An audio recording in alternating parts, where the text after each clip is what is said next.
오늘도 하나님의 말씀 앞에 잠시 멈춰서 봅니다.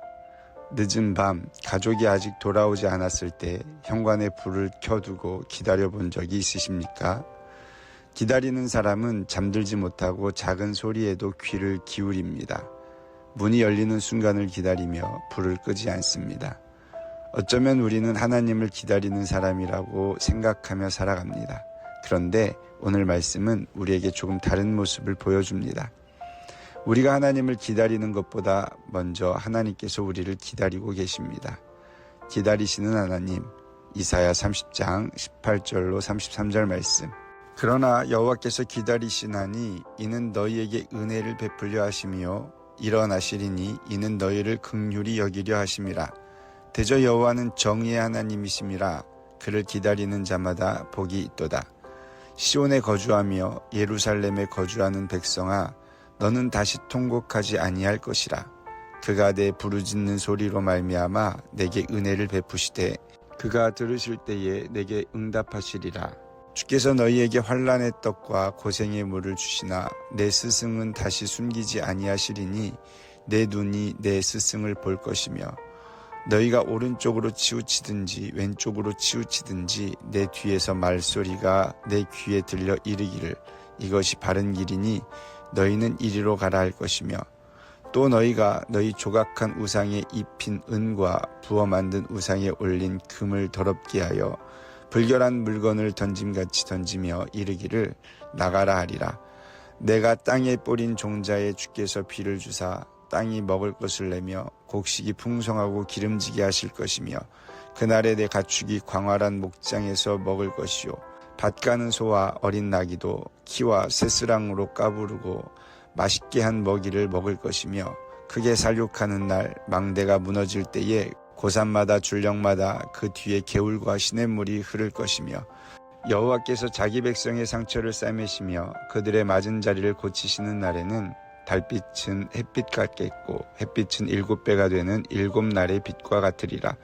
보라, 여호와의 이름이 원방에서부터 오되 그의 진노가 불붙듯 하며 빽빽한 연기가 일어나듯 하며 그의 입술에는 분노가 찼으며 그의 혀는 맹렬한 불 같으며 그의 호흡은 마치 창이라여 목에까지 미치는 하수 같은즉 그가 멸하는 키로 열방을 까부르며 여러 민족의 입에 미혹하는 재갈을 물리시리니 너희가 거룩한 절기를 지키는 밤에 하듯이 노래할 것이며 피리를 불며 여호와의 산으로 가서 이스라엘의 반석에게로 나아가는 자같이 마음에 즐거워할 것이라. 여호와께서 그의 장엄한 목소리를 듣게 하시며 혁혁한 진노로 그의 팔에 치심을 보이시되 맹렬한 화염과 폭풍과 폭우와 우박으로 하시리니 여호와의 목소리에 앗수르가 낙담할 것이며 주께서는 막대기로 치실 것이라. 여호와께서 예정하신 몽둥이를 앗수르 위에 더하실 때마다 소고를 치며 수금을 탈 것이며 그는 전쟁 때에 팔을 들어 그들을 치시리라. 대저 도벳은 이미 세워졌고 또 왕을 위하여 예비된 것이라. 깊고 넓게 하였고 거기에 불과 많은 나무가 있은즉 여호와의 호흡이 유황 개천 같아서 이를 사르시리라. 앞선 말씀에서 유다는 앗수르의 위협이 두려워 하나님보다 애굽을 의지했습니다. 하나님께 묻기보다 자기들의 방법으로 살 길을 찾았습니다. 그런 유다를 향해 하나님께서 심판을 경고하셨습니다. 그런데 오늘 본문은 뜻밖의 한마디로 분위기가 바뀝니다. 그러나 여호와께서 기다리시나니. 백성은 하나님을 떠났지만 하나님은 백성을 포기하지 않으셨습니다. 그들이 돌아오는 날 은혜를 베푸시고 울부짖는 소리를 들으시며 다시 길을 가르쳐 주시기 위해 기다리고 계셨습니다. 우리는 기다림을 생각하면 대부분 우리가 하나님을 기다리는 모습을 떠올립니다. 기도의 응답을 기다리고 문제가 해결되기를 기다리고 하나님의 때를 기다립니다. 그런데 오늘 말씀에서는 주어가 바뀝니다. 기다리는 분이 하나님이십니다. 하나님께서 무엇을 기다리실까요?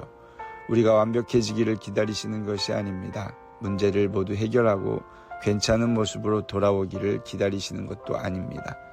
하나님께서는 우리가 하나님께 돌아오기를 기다리십니다. 18절에서 기다리다 라는 말은 히브리어로 하카입니다.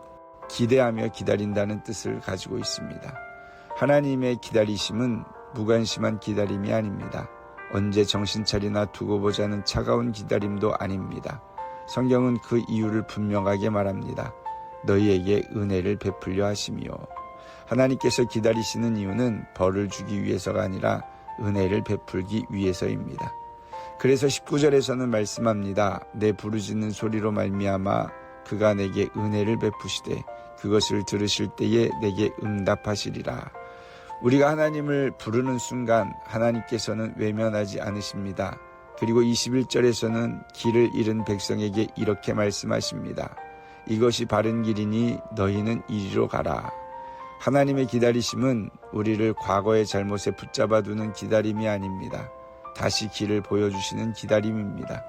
넘어졌다면 다시 일어서도록, 길을 잃었다면 다시 걸어가도록, 멀어졌다면 다시 가까워지도록 기다리십니다. 오늘 혹시 하나님께 돌아가기에는 너무 늦었다고 생각하고 있지는 않습니까?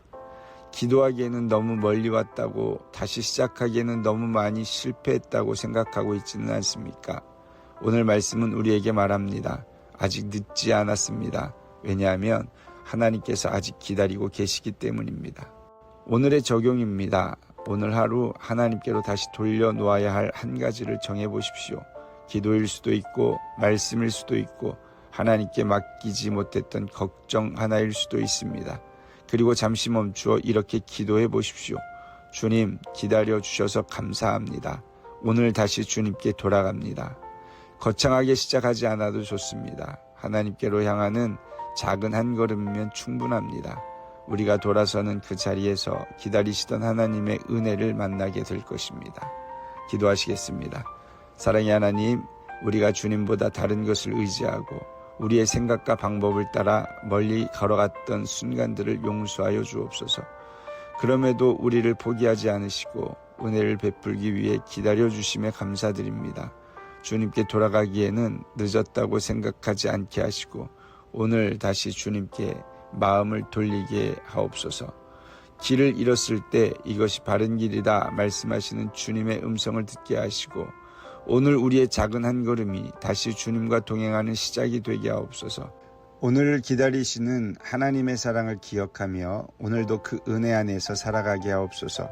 예수 그리스도의 이름으로 기도드립니다. 아멘. 하나님은 우리를 포기하지 않으시고 은혜를 베풀기 위해 기다리십니다. 오늘도 말씀을 마음에 품고 믿음으로 살아가시기를 소망합니다.